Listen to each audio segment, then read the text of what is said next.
They called it Scaphism, a name that sounds almost mythical. Yet what it hides is one of the most disturbing tortures ever conceived. Unlike the brutal blows of swords or the finality of a quick beheading, this punishment was designed not just to kill, but to unmake a human being completely, body and mind. Scaphism originated in ancient Persia during the Achaemenid Empire. It wasn't used on common criminals or petty thieves. It was reserved for those the state considered truly abominable, betrayers of the empire, slanderers of the gods, or those whose deaths needed to serve as a terrifying warning. This wasn't simply about execution. It was about disintegration, a carefully engineered descent into madness, filth, and horror. The process began with the construction of a wooden container, usually made from the hollowed-out logs or flat-bottomed boats. The condemned was placed inside the bottom half, and the second half was fitted over the top, sandwiching them tightly between. Only the head, hands, and feet were left protruding, exposed to the world. The rest of their body, the torso, arms, legs, was locked in place, imprisoned in wood. At this point, they weren't harmed. Not physically, anyway. But the real torture was just beginning. Over the next few hours or days, the victim would be force-fed large amounts of milk and honey. This wasn't done kindly. The food was poured down their throat whether they wanted it or not. Guards sometimes used ladles, others forced it down in thick streams until the prisoner coughed and gagged. Refusal was met with beatings. The goal was not nutrition.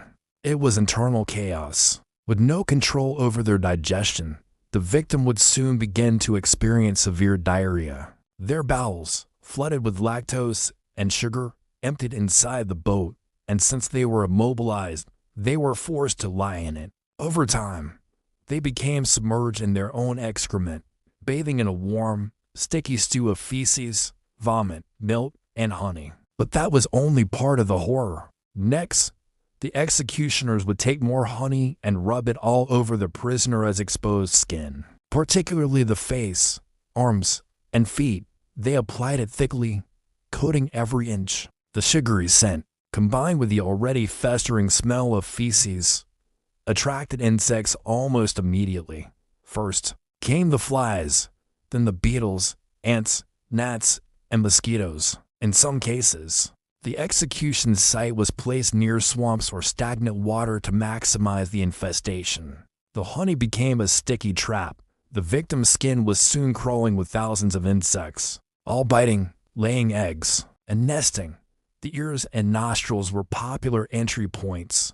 The lips swelled, the eyes reddened. The anus and genitals became gateways for burrowing creatures. Slowly, larvae hatched, maggots feasted on open sores, and the person began to rot, alive. Inside the container, the waste deepened, the smell became unbearable. Skin started to blister under the hot Persian sun. With every breath, the condemned inhaled the stench of their own decay and the buzzing of flies around their face. Sleep was impossible. The mind began to unravel. Some screamed, others whispered prayers. A few went entirely silent, until the bugs finally reached their throats. But there was another layer. By smearing the body with honey, Persia had ensured not just physical agony, but complete degradation. The condemned wasn't merely dying. He was becoming food, a feast for the insects and a spectacle for the empire. His identity, noble or traitor, no longer mattered. All that remained was a carcass in slow motion. Ancient historians, particularly the Greek writer Plutarch, described one famous case in which a Persian soldier lasted 17 days in the Scaphism container. 17 days, without escape, without relief. His body was unrecognizable by the end, a half-liquid, half-living stew of blood, pus, and crawling life. And still, his heart kept beating.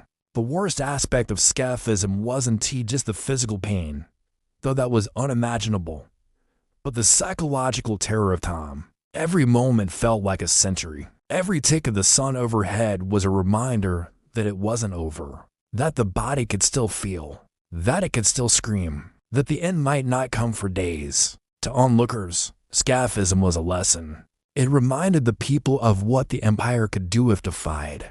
But to the one inside the wood, it was a journey into the deepest corner of death, one where even the gods might avert their eyes. Scaphism was not an accident of cruelty. It was precision brutality, planned, perfected, and delivered with total awareness of its horror. It weaponized the natural world, turning flies into knives, honey into chains, and time into a punishment worse than death. It wasn't just the insects that turned the human body into a living tomb. After just a day or two inside the coffin of filth and sweetness, the body began to betray itself. Muscles atrophied, limbs swell from infection, fever set in, but the victim remained conscious, often painfully aware, trapped in a body that refused to shut down. The skin broke open first, blistering under both the relentless sun and the constant abrasion of biting insects. Flies deposited eggs in the wounds. Maggots hatched and began eating from the inside out. The buzzing never stopped. It became a deafening hum, echoing against the wooden interior. Some victims begged for death, but Persia's executioners did not grant such mercy, and still, each day, they would return, not to free the victim, but to continue force-feeding milk, honey, milk, honey. Their mouths were pried open. The warm mixture spilled over their faces and into the mess below. Vomit pooled in the corners of their mouth and chest. Gagging became routine, and yet they were kept alive. Just barely, long enough for the body to become an ecosystem. The insects weren't alone. In swampy or humid environments, worms, leeches, and even small rodents would sometimes find their way into the coffin. The flesh, softened by rot and constant exposure, made for easy entry. Historical accounts speak of entire colonies forming, creatures nesting in the folds of the groin, or beneath the jaw, living in the dying, and the smell. The stench from a Scaphism site could carry for miles. Visitors, even seasoned guards, were known to vomit. Some covered their faces. Others swore they heard the sound of chewing from inside the wood, not from the victim, but from the thousands of mouths feasting inside. It wasn't merely the prisoner's death that was on display. It was their slow conversion, from man to object, from flesh to food, from living soul to wet refuse. Even their final scream, if it came, wasn't heard. It was muffled beneath flies and fluid.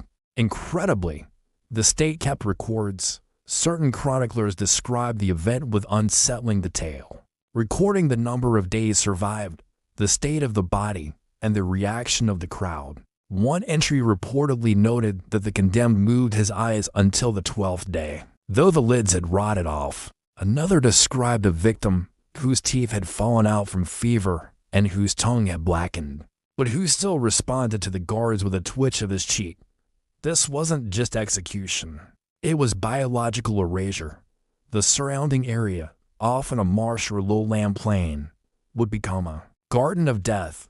Honey, feces, rot, and blood soaked into the earth. Insects nested in the ground where previous victims had decomposed.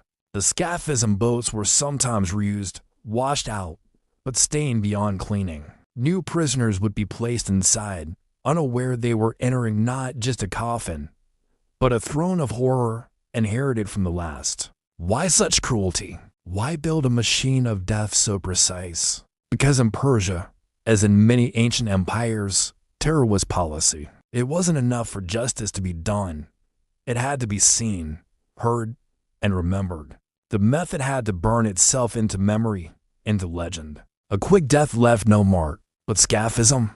No one forgot Scaphism. Not the villagers. Not the soldiers. Not the children who heard the buzzing in their dreams. The Greeks who observed Persian customs were both horrified and fascinated. They wrote about it, Plutarch most famously, not to condemn it, but to preserve it, to ensure that future generations would know what power looked like when it had no boundaries, when it was willing to sacrifice human dignity for the sake of obedience. And there were others. Roman writers borrowed the tale. Later Christian scholars used it as an example of pagan savagery. Even Islamic historians, many centuries later, referenced the technique, though few ever claimed to replicate it. But perhaps the most disturbing legacy is how little resistance there was. Silence followed Scaphism. Because fear sealed the mouths of the living, no one wrote letters of protest. No guards turned away in shame. The condemned were not visited by their families. Their names were scratched off records, or in some cases, replaced with titles like traitor, blasphemer, or defiler. Their bodies vanished, but their method of death lived on, whispered in courts, passed between soldiers, feared by the unlucky. In modern times, we view torture through a lens of outrage. We see it as inhuman. We recognize it as a failure of morality. But in ancient Persia, torture was a tool of divine order, a ritual purification by pain, and Scaphism was its most terrifying prayer. By the final days, the victim was rarely human in form. The skin was sloughing off in sheets, the face unrecognizable from swelling and infection. The exposed limbs blistered beyond anything resembling life. And yet, the heart still beat, barely. Some reports claim that the condemned could survive for more than 2 weeks, though whether this was legend or brutal accuracy remains debated by scholars. When death finally came, it was not a moment of mercy. It was a quiet collapse. The internal organs failed one by one. The liver, the kidneys, the intestines liquefied by heat, pressure, and infection. The brain often remained functional longer than the body, amplifying the suffering. Victims were said to be aware of their own decomposition, even as their vision blurred and their tongues blackened. Once dead, the body was not recovered. No ceremonial burial, no prayers, no words. The boats were pushed deeper into the marsh, left to rot with the contents inside. Over time, nature consumed the remains. Bone by bone, tooth by tooth, trees grew nearby. Flowers bloomed around the spot, but underneath, the ground remembered. There are theories, disturbing ones, that Scaphism inspired later punishments across history. Variations of it appear in medieval Europe, in tales from feudal Japan, and even in certain African oral histories. While none match the method exactly, echoes of it remain. The idea of nature itself being turned against the human body, of slowness being the most excruciating element of pain. Modern forensic science has tried to recreate aspects of Scaphism in theory, not in practice, of course, and the conclusions are horrifying. Under constant exposure to insects, moisture, and heat, a human body can degrade into unrecognizability within just 5 to 7 days. But to survive through that, to remain aware, feeling, breathing, that's not just torture. That's obliteration in real time. The Persians who employed Scaphism didn't document the victims. They didn't give them markers, or stories, or names. But we remember them now, not out of reverence, but out of warning. Their agony serves as a monument to what happens when cruelty is given full authority. When the line between punishment and performance disappears, Scaphism was, in every sense, a death theater. It was designed to erase someone completely, their identity, their dignity, their humanity, and to let nature, the insects, and the sun complete the execution.